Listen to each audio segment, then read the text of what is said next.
اعوذ باللہ من الشیطان الرجیم بسم اللہ الرحمن الرحیم رب اشرح لی صدری ویسر لی امری واحلل عقدۃ من لسانی یفقہوا قولی رب زدنی علما اللہم الہمنا رشدنا واعذنا من شرور انفسنا۔ تمام بہنوں کو السلام علیکم ورحمۃ اللہ وبرکاتہ۔ امید ہے تمام لوگ بخیر عافیت ہوں گے اور اپنی عبادات میں مشغول ہوں گے۔ اللہ تعالیٰ سے دعا ہے کہ ہمیں نیک کاموں کی توفیق دے، ہم جو کچھ بھی علم حاصل کریں اللہ تعالیٰ اس پر ہم تمام لوگوں کو عمل کرنے کی توفیق عطا فرمائے، اور اللہ تعالیٰ کا شکر اور بڑائی اور کبریائی ان تمام نعمتوں پہ جو اس نے ہمیں عطا کی ہیں ہماری دنیاوی ضرورات کے لیے اور ہماری روحانی ضروریات کے لیے۔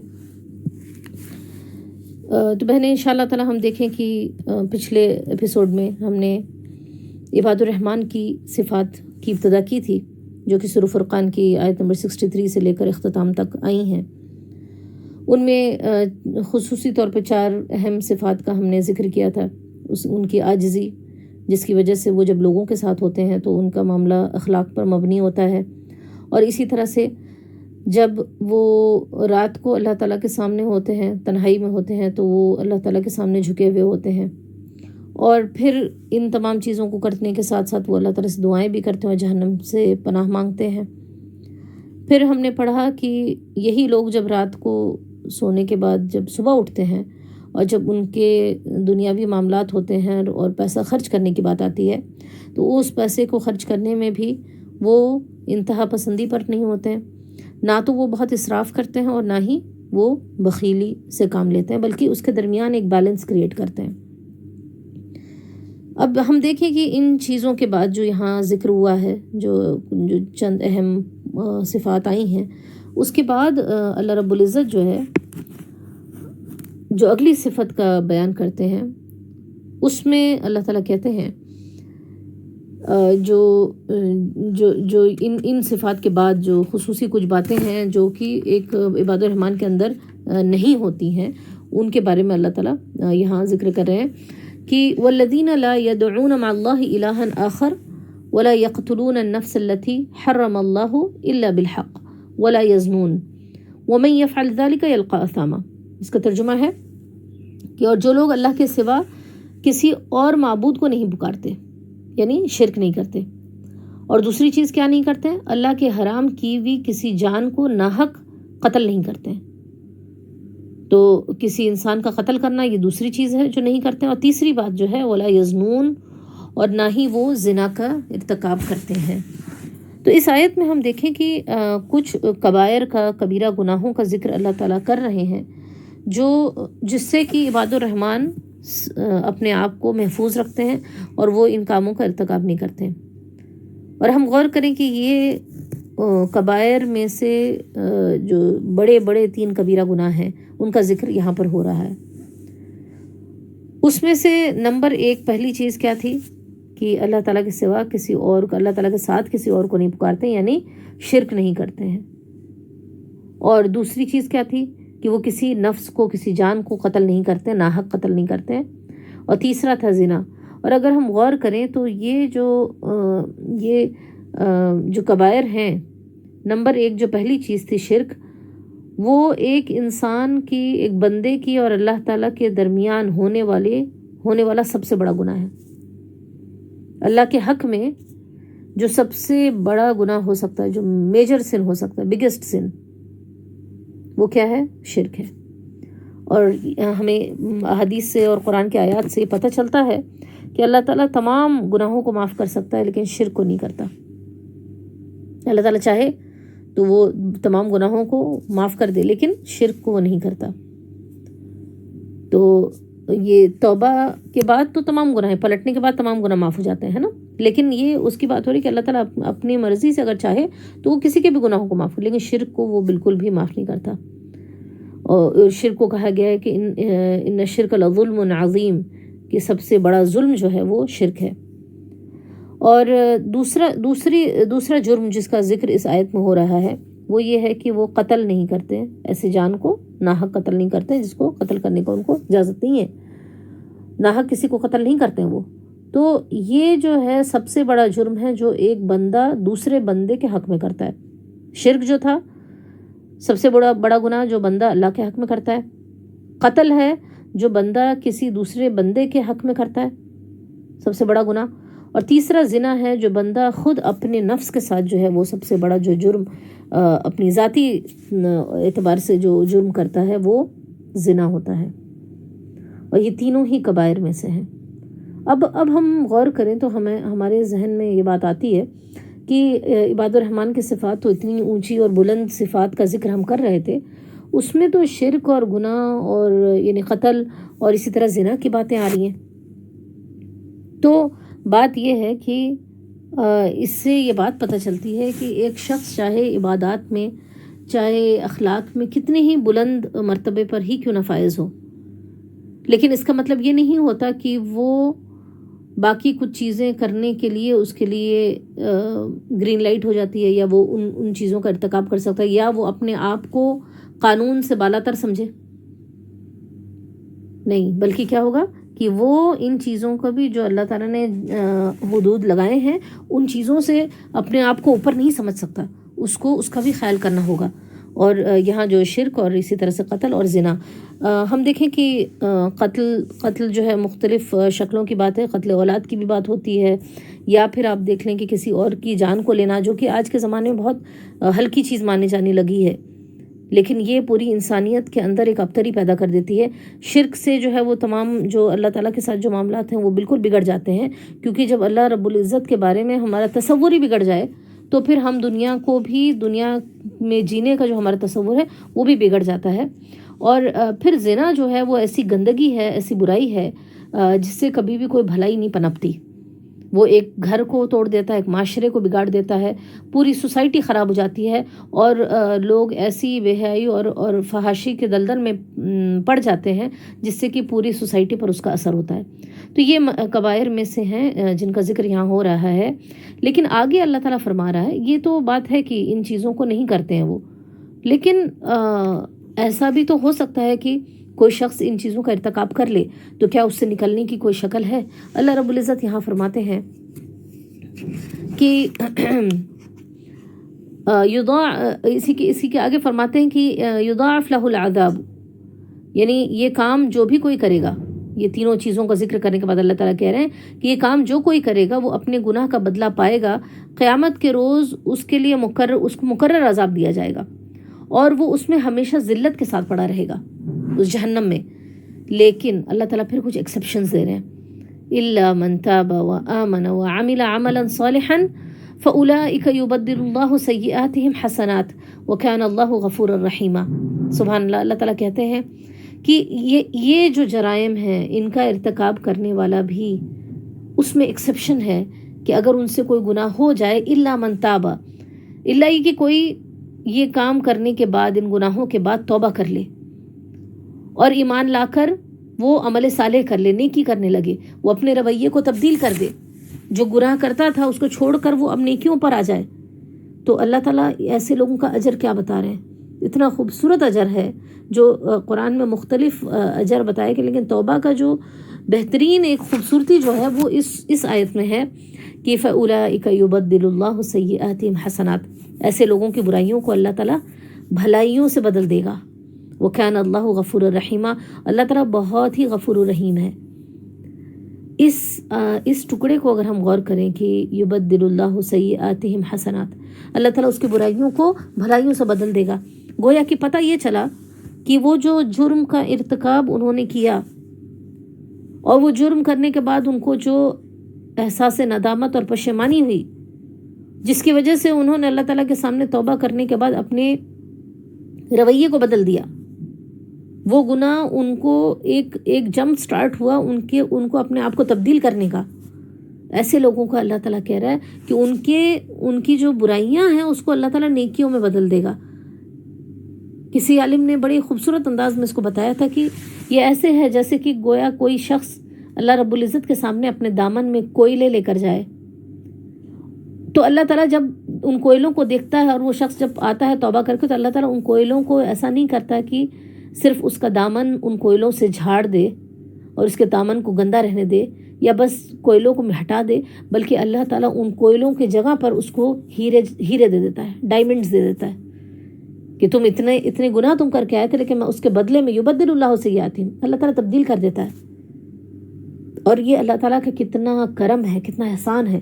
بعض اوقات ایسے لوگ ہوتے ہیں جو اپنی زندگی کے آخر میں آ کر ان کو توبہ کی توفیق ہوتی ہے، زندگی میں کے اختتام پر آ کر وہ اسلام قبول کرتے ہیں۔ ان چیزوں کو اللہ تعالیٰ، وہ پچھلی زندگی میں تو انہوں نے اپنا وقت تو ان کا ضائع ہو گیا، لیکن اللہ تعالیٰ انصاف کرنے والا، اللہ تعالیٰ محبت کرنے والا ہے، اللہ تعالیٰ غفور الرحیم ہے، رحم کرنے والا ہے۔ وہ کیا کرتا ہے، ہمارے گناہوں کو اللہ تعالیٰ نیکیوں میں تبدیل کر دیتا ہے۔ آپ سوچیں کہ ون ون سچویشن ہے۔ یہ شیطان ہمیں وسوسہ ڈالتا ہمارے ذہن میں کہ تم نے تو اتنے گناہ کر لیے، اب تم کو کیسے معاف کیا جائے گا۔ لیکن ایسے گناہ جو یہاں ذکر ہو رہا ہے کہ زنا ہو یا پھر شرک ہو یا پھر قتل کی حد تک بھی کوئی جرم ہے، تو اللہ تعالیٰ اس کو معاف کر دیتا ہے۔ اللہ تعالیٰ ایسے لوگوں کو موقع دیتا ہے، اللہ تعالیٰ موقع دیتا ہے کہ وہ اپنے گناہوں سے معافی مانگ سکیں، اپنے رویے کو تبدیل کر سکیں۔ اور یہاں جو 3 باتیں بتائی گئیں کہ توبہ کی قبولیت کے لیے جو بات آ رہی ہے کہ وہ توبہ کرتے ہیں، اور اس کے بعد وہ 3 سٹیپس ہیں۔ اپنے توبہ کیا چیز ہے کہ پلٹ آنا، اللہ رب العزت کی طرف پلٹنا، اس احساس کے ساتھ کہ اللہ تعالیٰ میں نے تیرے حق میں ایک جرم کا ارتکاب کیا ہے، میں نے غلطی کی ہے، اللہ تعالیٰ تو اس کو تو معاف کر دے، اگر تو نہیں معاف کرے گا وَمَن يَغْفِرُ الذُّنُوبَ إِلَّا اللَّهُ، کون ہے جو اللہ کے سوا گناہوں کو معاف کر سکتا ہے۔ اور وہ جب بندہ پلٹتا ہے اور وہ ایمان میں اضافہ کرتا ہے اپنا، اور صرف یہ نہیں کہ پلٹنا بلکہ وہ اس بات کا عہد کرتا ہے کہ میں اس چیز کو پھر سے نہیں کروں گا، پھر دوبارہ نہیں کروں گا، تو اللہ تعالیٰ کی نگاہ میں وہ بہت محبوب ہو جاتا ہے اور اتنا پسندیدہ ہو جاتا ہے کہ اللہ تعالیٰ اس کی جو برائیاں اس کو نیکیوں میں تبدیل کر دیتا ہے۔ توبہ کے متعلق ہم دیکھیں تو بہت ساری احادیث ہمیں ایسی ملتی ہیں جہاں یہ پتہ چلتا ہے کہ توبہ اللہ رب العزت کو کتنا پسند ہے۔ ایک حدیث میں آتا ہے، اس کی مفہوم ہے کہ ایک شخص، اللہ کے رسول صلی اللہ علیہ وسلم نے یہ بتایا کہ جب کوئی بندہ اللہ تعالیٰ کا اس کی طرف پلٹ کر آتا ہے، توبہ کر کے آتا ہے، تو اللہ تعالیٰ کو اس شخص سے کہیں زیادہ خوشی ہوتی ہے جو ایک بیابان میں بھٹک گیا ہو، صحرا میں بھٹک گیا ہے، اور اس کے پاس ایک اونٹ ہے اور اس کو راستہ نہیں مل رہا، اور وہ بیٹھ جاتا ہے مایوس ہو کر، اور جب وہ سر اپنا نیچے کر کے بیٹھا رہتا ہے اور پھر جب وہ اٹھتا ہے، اس کی نیند کھلتی ہے تو دیکھتا ہے کہ وہ اونٹ جس پر کہ اس کا سر و سامان تھا، اس کے لیے زندہ رہنے کے جو چیزیں تھیں، چند دن کا سرمایہ تھا، وہ اونٹ بھی غائب ہے۔ اب وہ بے انتہا مایوس ہو کر وہ اپنے سر کو نیچے ڈال کر اور اپنے گود میں، اور وہ آنکھ بند کر لیتا ہے اور وہ موت کی امید کرتا ہے۔ اسی اسنا میں ایسا ہوتا ہے کہ اس کی آنکھ کھلتی ہے، وہ دیکھتا ہے کہ وہ اونٹ واپس آ گیا، اور اس کو اتنی خوشی ہوتی ہے کہ وہ یہ کہتا ہے کہ اے اللہ تعالیٰ تیرا شکر، تو میرا بندہ میں تیرا خدا۔ کیا کیا اس نے؟ اس کی زبان بھی اس کی خوشی کا ساتھ نہیں دے رہی ہے، اس کی زبان کنٹرول میں نہیں ہے، اتنی بے انتہا خوشی ہے جس کی وجہ سے زبان بھی اس کا ساتھ نہیں دے رہی۔ وہ کہہ رہا ہے کہ اللہ تعالیٰ تیرا شکر، تو میرا بندہ میں تیرا خدا، حالانکہ اس کو یہ کہنا تھا کہ اللہ تعالیٰ تیرا شکر، تو میرا خدا، میں تیرا بندہ۔ تو اللہ کے رسول صلی اللہ علیہ وسلم کہتے ہیں کہ اس سے کہیں زیادہ خوشی اللہ تعالیٰ کو اس بندے سے ہوتی ہے جب وہ گناہ کر کے میری طرف پلٹتا ہے۔ ایک حدیث میں آتا ہے کہ اللہ کے رسول صلی اللہ علیہ وسلم فرمائے کہ اگر تم ایسے ہو جاؤ، اس قوم کی طرح ہو جاؤ جو گناہ نہیں کرتی، تو اللہ تعالیٰ تمہیں مٹا کر ایک ایسی قوم لائے گا جو گناہ کرے گی اور پھر وہ توبہ کرے گی۔ ایک اور حدیث میں آتا ہے کہ کل بنی آدم خطا، ہر آدم کی اولاد جو ہے وہ گنہگار ہے، لیکن ان گنہگاروں میں بھی کچھ بہترین بھی ہیں۔ وہ خیر الخطائین التوابون، گنہگاروں میں بہترین وہ ہیں جو توبہ کرنے والے ہیں۔ تو ہمیں اپنے گناہوں سے، گناہ ہو جانا، غلطی ہو جانا، اس سے پریشان اس لیے نہیں ہونا ہے کیونکہ ہمارے پاس جو رب ہے وہ غفور الرحیم ہے، وہ گناہوں کو بخشنے والا ہے، معاف کرنے والا ہے۔ ہم کبھی اپنے نفس کے قابو میں آ کر یا نفس کے زور میں آ کر ہم سے گناہ ہو جاتے ہیں، کبھی شیطان کے وسوسوں کی وجہ سے، کبھی لوگوں کے وسوسوں کی وجہ سے، کبھی ہمارا نفس بہت کمزور ہو جاتا ہے اور ہم اپنی خواہشات کی پیروی کرنے لگتے ہیں۔ لیکن یہ ایسی کوئی چیز نہیں ہے جس کی تلافی کا اللہ تعالیٰ نے انتظام نہ کیا ہو۔ وہ رب جو ہمارے بھوک کے لیے ہمیں کھانا دیتا ہے، ہمیں پیاس لگتی ہے تو اس کے لیے پانی دیا اس نے، ہمیں رہنا تو اس کے لیے سر و سامان دیا، سب کچھ اس نے عطا کیا۔ تو یہ کیسے ممکن ہوتا کہ ہمارے روح کے اندر ایک مسئلہ پیدا ہو، جب گناہ کرتا ہے انسان تو اس کہتے ہیں نا اس کا ایمان گھٹ جاتا ہے. جس وقت وہ گناہ کر رہا ہوتا ہے اس وقت اس کا ایمان نہیں ہوتا دل میں. تو وہ ایمان کا چلا جانا یا گھٹنا یا وہ کیفیت کی کمی ہونا، اس کی تلافی کے لیے کیسے کوئی راستہ نہ ہو. تو اللہ تعالیٰ نے یہ راستہ رکھا ہے کہ الا من تاب وآمن وعمل عملا صالحا فاولئک یبدل اللہ سیئاتہم حسنات. اللہ تعالیٰ کیا ہے؟ وکان اللہ غفور رحیمہ، بہت بخشنے والا، بہت رحم کرنے والا. اس سے زیادہ کوئی معاف کرنے والا نہیں ہو سکتا، اس سے زیادہ کوئی رحم کرنے والا نہیں ہو سکتا. ایک ادنا سے شخص سے ہم اس کی بھلائی کی امید کرتے ہیں، ہم کہتے ہیں آپ بہت رحیم کریم ہیں، آپ ہمارے ساتھ بھلائی کا معاملہ کریں. اللہ تعالیٰ سے بڑھ کر رحیم کوئی نہیں ہے. تو وہ تو بیٹھا ہی ہے اس لیے کہ ہمیں بخش دے. حدیث میں آتا ہے کہ اللہ تعالیٰ رات کو اپنا ہاتھ پھیلاتا ہے کہ تاکہ دن میں گناہ کرنے والا اس سے توبہ اور معافی مانگے اور اللہ تعالیٰ اس کو بخش دے. اللہ تعالیٰ دن کے وقت میں اپنے ہاتھ پھیلاتا ہے کہ رات کو گناہ کرنے والا وہ اس کے سامنے تو اللہ وہ آئے اور اللہ تعالیٰ اس کو بخش دے. تو اللہ تعالیٰ منتظر ہے، اللہ تعالیٰ ہمارا انتظار کر رہا ہے. وہ چاہتا ہے کہ بندہ اس کے پاس آئے اور اپنے گناہوں کی معافی مانگ کے اپنی زندگیوں میں سے ان بوجھ کو، اس گناہوں کے بوجھ کو جو وہ لے کر چل رہا ہے اس کو اتار دے اور ایک فریش سٹارٹ لے، ایک نئے پنے سے اپنی زندگی کی ابتدا کرے اور اس پر جو نیکیاں وہ چاہے وہ لکھتا رہے. تو انشاءاللہ تعالیٰ اس چیز کو بھی ہمیں دیکھنا ہے کہ یہ عباد الرحمن کی صفات میں سے ہیں. گناہ ہو جانا، گناہ ہو سکتا ہے لوگوں سے، لیکن یہ ہے کہ اس پر اصرار نہیں کرنا ہے نا. کوئی بھی گناہ پر کہ ہم کرتے چلے جائیں، بلکہ ایک مومن سے گناہ ہو جاتا ہے، وہ جان بوجھ کر نہیں کرتا لیکن اس سے ہو جاتا ہے، لیکن ہوتے ہی پھر کیا کرتا ہے وہ اللہ تعالیٰ کے سامنے وہ توبہ استغفار کرتا ہے. پیچھے جو باتیں جتنی بھی آئیں ان تمام چیزوں میں سے کوئی چیز ایسی ہے جو اس سے ہو گیا اس کا ارتکاب. ایک واقعہ آتا ہے جو حدیث میں آتا ہے اور اس کو انشاءاللہ تعالیٰ ہم دیکھیں گے تو ہمیں پتہ چلے گا کہ اللہ رب العزت کتنا رحیم کریم ہے. ایک بڑھیا کے بارے میں آتا ہے کہ وہ آئی اور اس نے سوال کیا حضرت ابو ہریرہ رضی اللہ عنہ سے. حضرت ابو ہریرہ مسجد نبوی میں تھے اور نماز پڑھ رہے تھے. تو ایک عورت آ کر وہ کھڑی رہی اور جب وہ نکلے نماز پڑھ کے تو ان کو سلام کیا اور اس کے بعد جو ہے وہ کہنے لگی کہ اس نے یہ سوال کیا کہ مجھ سے زنا کا ارتکاب ہو گیا ہے اور میرے جو ہے وہ ناجائز بچہ بھی پیدا ہوا اور جب وہ پیدا ہوا تو میں نے اس کو قتل بھی کر دیا بچے کو. اب وہ کہتی ہیں کہ میں یہ جاننا چاہتی ہوں کہ کیا میرا گناہ معاف ہوگا؟ کوئی صورت ہے اس کی معافی کی؟ زنا بھی ہو گیا، اس سے بچہ ہوا، بچے کو قتل بھی کر دیا، تو کوئی معافی کی شکل ہے؟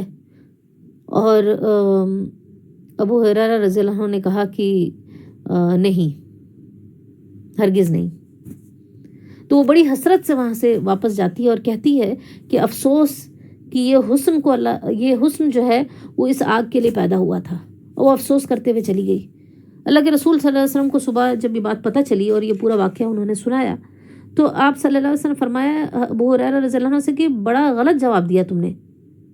کیا تم نے قرآن کی آیت نہیں پڑھی ہے کہ والذین لا یدعون مع اللہ الہا آخر سے لے کر پوری آیت جو ہے نا کہ جو اللہ تعالیٰ کے سوا کسی کو پکارتے ہیں اور زنا نہیں کرتے ہیں اور اسی طرح سے جو ہے وہ قتل نہیں کرتے ہیں اور اللہ یہ کہ ان سے اگر کسی سے جرم ہو جائے ایسا تو اللہ تعالیٰ ان کے گناہوں کو بخش دے. کیا تم نے یہ آیت نہیں پڑھی ہے؟ تو ابو ہریرہ رضی اللہ عنہ جاتے ہیں، اس عورت کو تلاش کرتے ہیں اور جا کر اس کو یہ خوشخبری دیتے ہیں اور وہ اتنا خوش ہو جاتی ہے کہ اللہ تعالیٰ نے اس کے لیے وہ کہنے لگتی ہے کہ شکر ہے اس خدا کا جس نے میرے لیے معافی کا دروازہ کھولا. اسی طرح سے ایک واقعہ آتا ہے کہ ایک بوڑھا شخص تھا، اس نے اللہ کے رسول صلی اللہ علیہ وسلم کے سامنے آیا اور اس نے عرض کیا کہ اللہ کے رسول میں نے ساری زندگی جو ہے وہ گناہوں میں گزار دی. کوئی ایسا گناہ نہیں ہے جس کا ارتکاب میں نے نہ کیا ہو. کوئی بھی گناہ آپ سوچ لیں میں نے سب کچھ کیا ہے، اور اگر میرے گناہ کو تمام زمین والوں پر بانٹ دیا جائے تو ان تمام لوگوں کو لے ڈوبے، اتنا گناہ میں نے کیا ہے. کیا اب بھی میرے لیے معافی کی کوئی صورت ہے؟ تو آپ صلی اللہ علیہ وسلم نے فرمایا کیا تو نے اسلام قبول کر لیا ہے؟ اس نے کہا کہ میں گواہی دیتا ہوں کہ اللہ تعالیٰ کے سوا کوئی معبود نہیں اور آپ اس کے رسول ہیں. تو انہوں نے اللہ کے رسول صلی اللہ علیہ وسلم فرمایا کہ اللہ معاف کرنے والا ہے، جا اللہ معاف کرنے والا ہے اور تیری برائیوں کو بھلائیوں میں بدل دینے والا ہے. اس نے عرض کیا میرے سارے جرم اور قصور؟ آپ صلی اللہ علیہ وسلم نے فرمایا تیرے سارے جرم اور قصور. سبحان اللہ. یعنی اسلام سے پہلے جو کچھ ہوا، توبہ سے پہلے جو کچھ ہوا، یہ ساری چیزیں اللہ تعالیٰ جو ہے اس کو معاف کر دیتا ہے. تو ہم اپنے گناہوں کی طرف سب سے پہلے، جیسے اس واقعے میں پتہ چلتا ہے کہ اس بندے کو، اس شخص کو جو ہے اس بات کا احساس تھا، احساس ندامت تھا کہ میرے جرم تو ایسے ہیں کہ سب پہ بانٹ دیا جائے تو وہ سب کو لے ڈوبے گا. تو ہم بھی اپنے گناہوں کی معافی اللہ رب العزت کے سامنے رکھیں اس پاک مہینے میں بھی، کہ اللہ تعالیٰ انشاءاللہ تعالیٰ معاف کرنے والا ہے. تو یہ ہمارے، اور جب تک ہم گناہوں کے بوجھ کے ساتھ چل رہے ہوتے ہیں تو ہمارے لیے نیکیوں کے راستے بھی بہت آسان نہیں ہوتے ہیں. لیکن جب ہم ان گناہوں کو اپنے آپ سے اتار دیتے ہیں اور معافی اور توبہ استغفار کروا لیتے ہیں تو پھر کیا ہوتا ہے کہ ہم ایک حوصلے کے ساتھ آگے بڑھتے ہیں اور اچھی امید کے ساتھ کہ اللہ تعالیٰ ہمارے گناہوں کو بخش دے گا انشاءاللہ تعالیٰ. اس کے بعد یہ توبہ استغفار کے بعد جو ہے اگلی بات پر ہم جب آگے بڑھیں گے تو یہاں پر نیکسٹ صفت جو بتائی جاتی ہے کہ والذین لا یشہدون الزور، جو جھوٹ بات پر گواہ نہیں بنتے. اور ایک اور چیز کیا ہے، وَإِذَا مَرُّوا بِاللَّغْوِ مَرُّوا كِرَامًا، اور جب ان کا گزر کسی لغو بات پر، بیہودہ بات پر ہوتا ہے تو وہ بہت شریف آدمیوں کی طرح وہاں سے گزر جاتے ہیں، ہے نا. تو پہلی چیز یہ پتہ چلی کہ جھوٹی بات پر گواہ نہ بننا، جھوٹ بات پر گواہ نہ بننا، یعنی یہ بالکل کلیئرلی پتہ ہوتا ہے کہ وہ جھوٹ خود تو بول ہی نہیں سکتے کبھی بھی. ان کے اندر یہ نہیں کہا گیا کہ وہ جھوٹ نہیں بولتے. یہ اس کا امکان ہی نہیں ہے کہ ایک شخص جو عباد الرحمن کی صفت والا ہو وہ جھوٹ بولے. اور جھوٹ جو ہے آپ کی زبان سے بھی ہو سکتا ہے، ہمارے رویے سے، ہر طرح سے، کسی بھی اعتبار سے اس کی زندگی میں جھوٹ نہیں ہوتا، حتیٰ کہ وہ جھوٹ پر گواہ بھی نہیں بنتے ہیں، ہے نا. اور خصوصی طور پہ ہم رمضان کے مہینے میں جہاں ہم روزے کی اور اس کی فضائل ہم نے پڑھے اور ہم جانتے ہیں، اس میں ایک خصوصی بات جو ہوتی ہے وہ یہ کہ جو شخص، اللہ کے رسول صلی اللہ علیہ وسلم فرمایا، جس شخص نے جھوٹ بولنا اور جھوٹ پر عمل کرنا نہیں چھوڑا، اللہ تعالیٰ کو اس بات کی کوئی حاجت نہیں کہ وہ بھوکا رہے یا پیاسا. تو گویا کہ رمضان کے روزوں کی بھی قبولیت نہیں ہوگی اس وقت جب تک اگر ہم جھوٹ اور اس طرح کے جو گناہ ہیں ان سے ہم اپنے آپ کو محفوظ نہ رکھیں.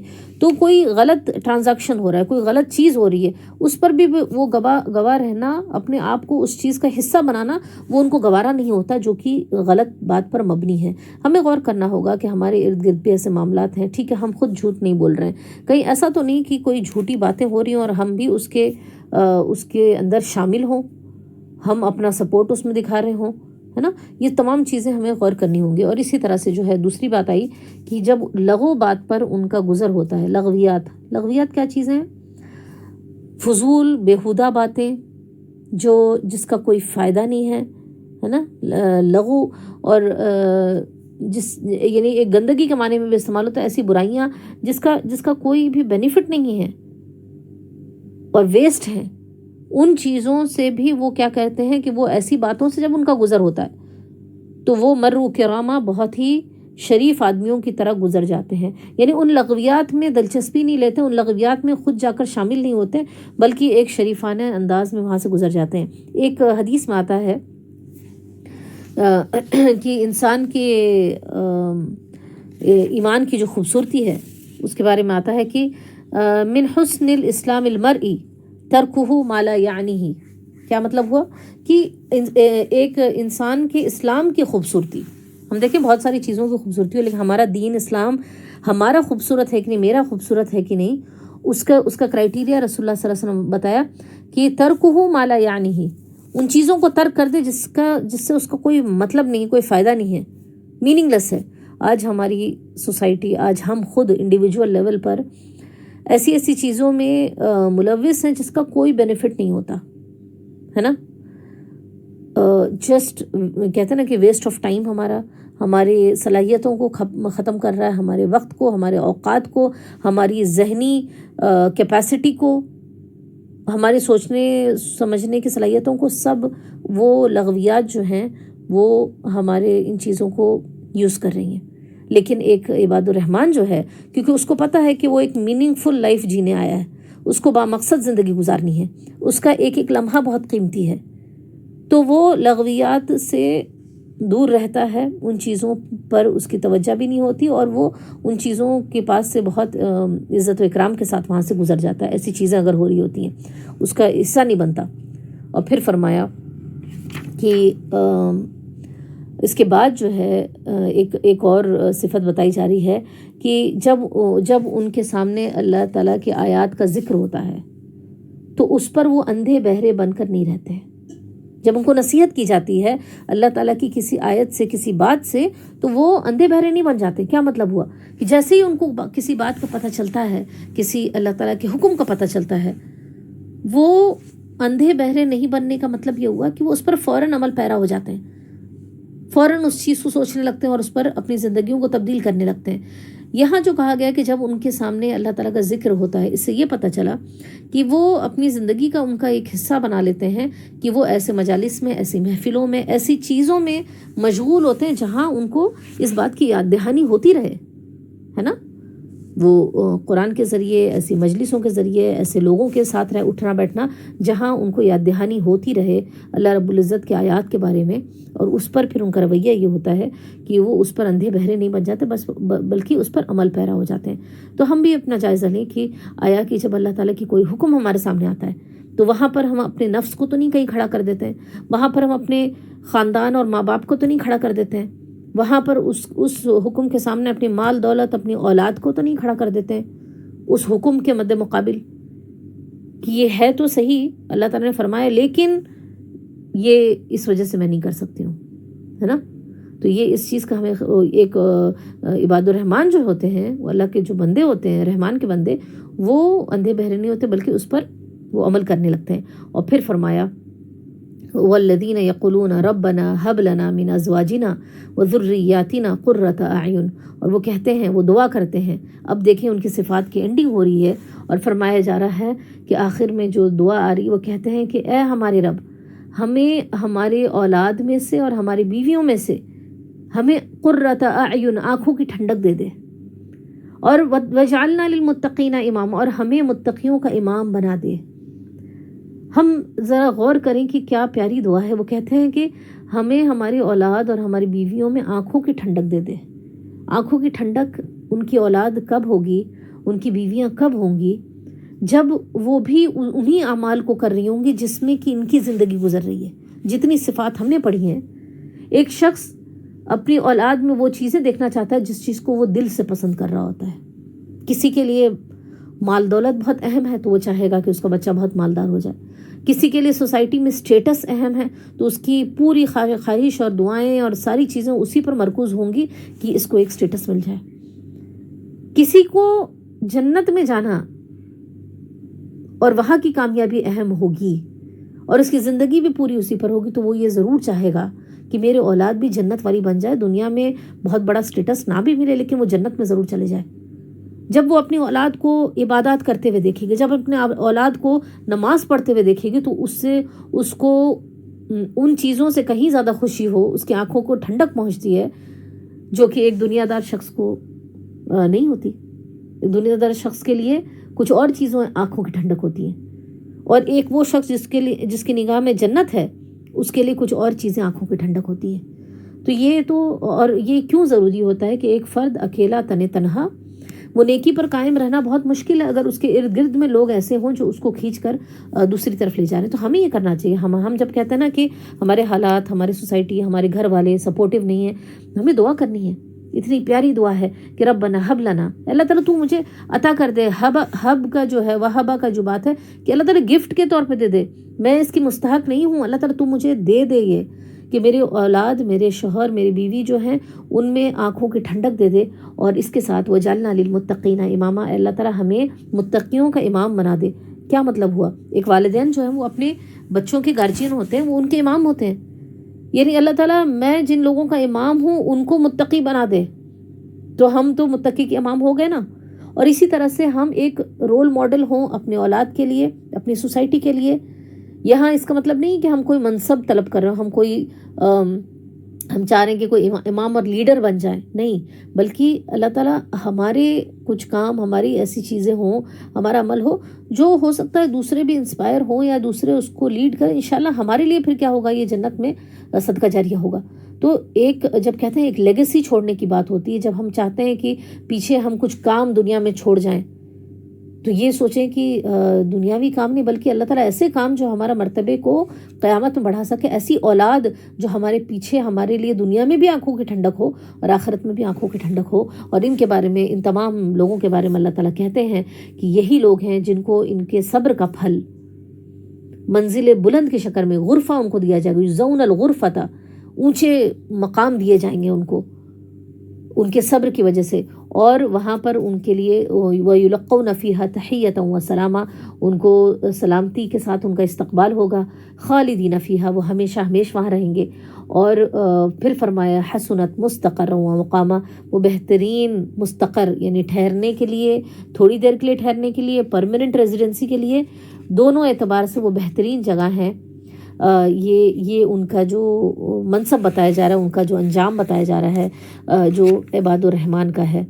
اور انشاءاللہ تعالیٰ اسی پر ہم لوگ ختم کرتے ہیں کہ اللہ تعالیٰ سے دعا کے ساتھ کہ اللہ تعالیٰ یہاں جو عباد الرحمن کی جو تمام صفات ہم لوگوں نے سنی ہیں، اللہ تعالیٰ ان تمام صفات کو ہمارے اندر ہم اس کو جذب کر لیں اور اس پر عمل کرنے والے بنیں۔ اللہ تعالیٰ ہمیں اور ہماری اولاد کو ہماری آنکھوں کی ٹھنڈک بنا۔ اللہ تعالیٰ ہمارے گھر والوں کو ہمارے ساتھ اسی مشن پہ لے کر چلنے والا بنا جس پر کہ عباد الرحمن چل رہے تھے۔